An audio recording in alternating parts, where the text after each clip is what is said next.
আসসালামু আলাইকুম বন্ধুরা। আমি গত প্রায় 3 থেকে 4 মাস হয়েছে ব্যায়াম করি না। ব্যায়াম না করার কারণে আমার স্বাস্থ্যটা বাইরে গেছে। তো স্বাস্থ্য ঠিক রাখতে চাইলে সকাল বিকাল ব্যায়াম করতে হবে, তাহলে শুনে আপনার স্বাস্থ্য ঠিক থাকবে। তো আমি গতকালকে থেকে ব্যায়াম শুরু করেছি। তো আপনাদের আজকে ব্যায়াম দেখাবো, ব্যায়ামগুলো কিভাবে করতে হয়।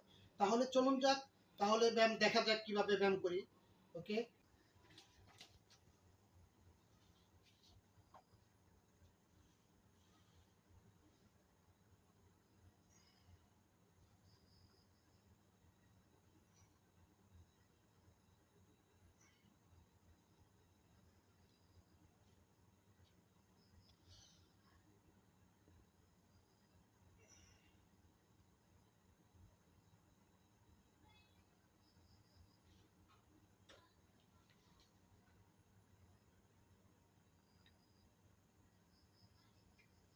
ওকে, বন্ধ করো।